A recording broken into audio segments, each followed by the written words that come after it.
Assalamualaikum warahmatullahi wabarakatuh. Hai, saya Ardiana dari Pendidikan Ekonomi 4A STKIP PGRI Tulungagung. Pada kesempatan ini saya akan berbicara sedikit mengenai fenomena virus corona atau yang biasa disebut dengan COVID-19 yang pada awal tahun 2020 menghebohkan dunia. Pada awal kemunculannya, beredar kabar bahwa virus corona ini berasal dari hewan, yaitu kelelawar, dan belakangan dikabarkan pula berasal dari hewan terenggiling.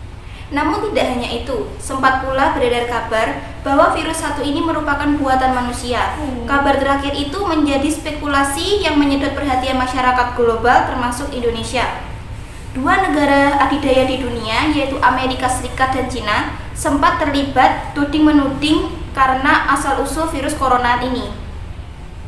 Presiden Amerika Serikat, yaitu Donald Trump, menyebut virus ini berasal dari Cina. Sementara sebelumnya, juru bicara Kementerian Luar Negeri Cina, yaitu Zhao Lijian, mengatakan tentara Amerika Serikatlah yang membawa epidemi tersebut ke Wuhan. Kini muncul sebuah pencerahan. Ada sebuah penelitian baru yang dipublikasikan dalam jurnal ilmiah Nature Medicine. Penelitian itu menunjukkan tidak ada bukti bahwa virus corona diciptakan oleh manusia alias kreasi laboratorium. Ya, memang virus corona ini masih menjadi tanda tanya di seluruh negara. Penyebaran virus corona yang telah meluas ke berbagai belahan dunia membawa dampak pada perekonomian dunia, baik dari sisi perdagangan, investasi, maupun pariwisata. Yang pertama, Cina merupakan negara eksportir terbesar di dunia.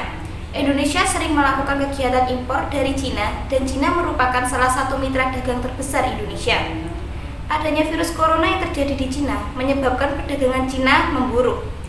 Hal tersebut berpengaruh pada perdagangan dunia, termasuk di Indonesia.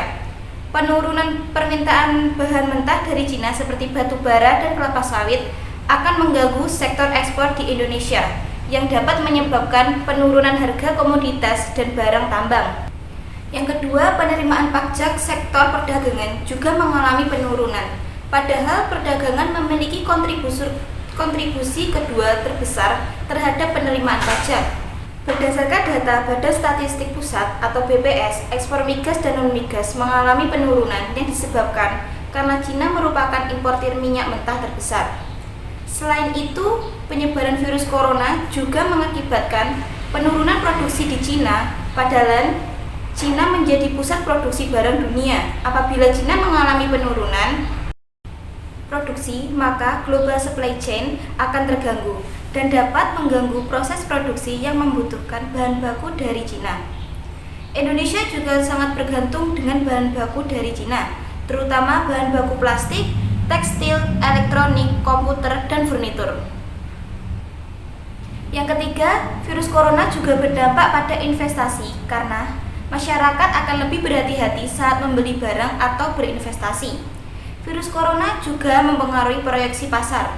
Investor bisa menunda investasi karena ketidakjelasan supply chain atau akibat asumsi pasarnya berubah. Di bidang investasi, Cina merupakan salah satu negara yang menanamkan modal ke Indonesia. Pada tahun 2019, realisasi investasi langsung dari Cina menempati urutan kedua setelah Singapura. Terdapat investasi di Sulawesi bersekitar 5 miliar US dollar yang masih pada proses tetapi tertunda karena pegawai dari Cina terhambat masuk ke Indonesia. Yang keempat adalah Indonesia, salah satu negara yang memberlakukan larangan perjalanan ke dan dari Cina untuk mengurangi penyebaran virus corona. Larangan ini menyebabkan sejumlah maskapai membatalkan penerbangannya dan beberapa maskapai terpaksa tetap beroperasi meskipun mayoritas bangku pesawatnya kosong demi memenuhi hak penumpang. Para konsumen banyak yang menunda pemesanan tiket pesawat karena semakin meluasnya penyebaran virus corona ini.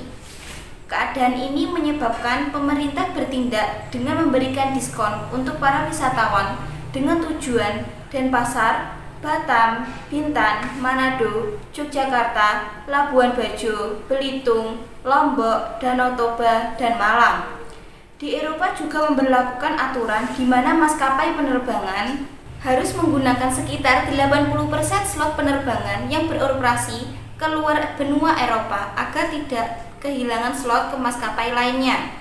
Bukan hanya di Indonesia yang membatasi perjalanan ke Cina, namun negara-negara yang lain seperti Italia, Singapura, Rusia, Australia, dan negara lainnya juga memberlakukan hal yang sama.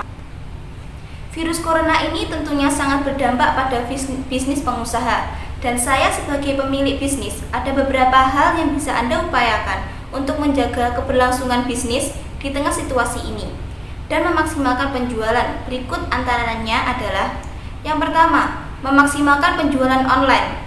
Membatasi berinteraksi di ruang terbuka, masyarakat akan mencari cara alternatif untuk bisa memenuhi kebutuhannya tanpa harus keluar rumah.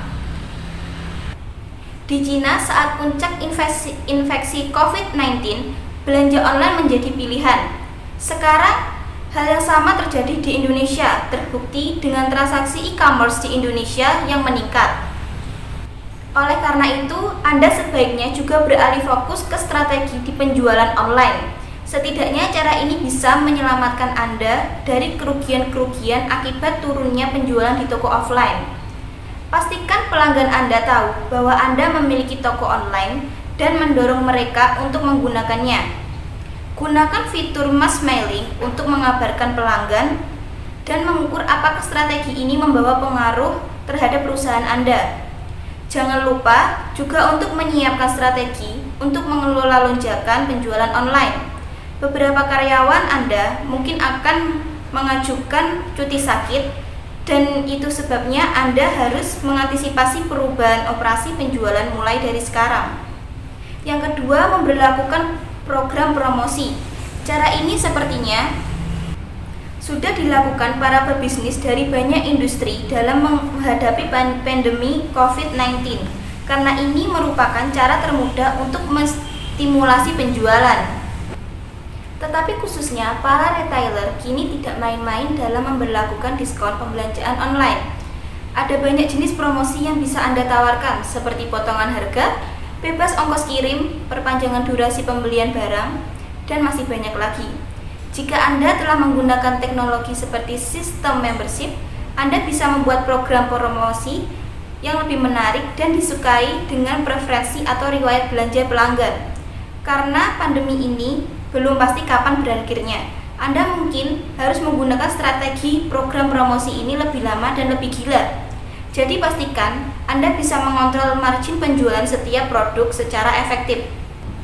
Yang ketiga, fokus pada penjualan produk yang paling laku. Perlu digarisbawahi bahwa poin ini tidak berlaku untuk retailer barang yang paling dibutuhkan saat pandemi, seperti masker, hand sanitizer, dan kebutuhan rumah lainnya. Penjualan barang tersebut harus dibatasi dan dijaga kestabilan harganya untuk mencegah penimbunan. Strategi ini berlaku untuk para retailer yang memproduksi barang dagangannya sendiri. Dengan terganggunya alur rantai pasokan, baik dari dalam maupun luar negeri, Anda harus berhati-hati dengan proses produksi.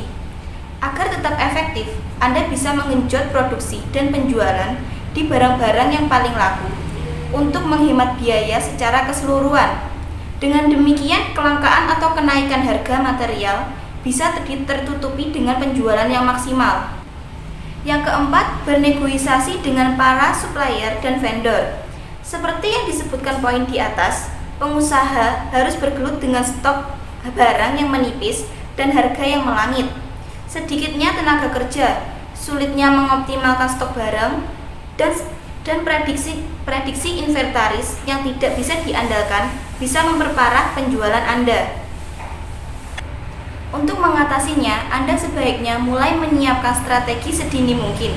Seperti proses procurement harus beralih dari proses negosiasi tradisional ke bagaimana cara arus logistik tetap terjaga. Jadi, cobalah ajukan beberapa keringanan pembayaran atau perubahan kebijakan lain dengan supplier Anda.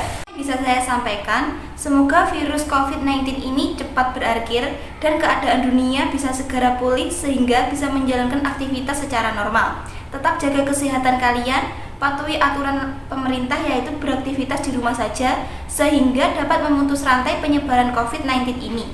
Jangan lupa kalian tekan tombol like, subscribe, komen, dan share sebanyak mungkin ke teman-teman kalian. Terima kasih. Wassalamualaikum warahmatullahi wabarakatuh.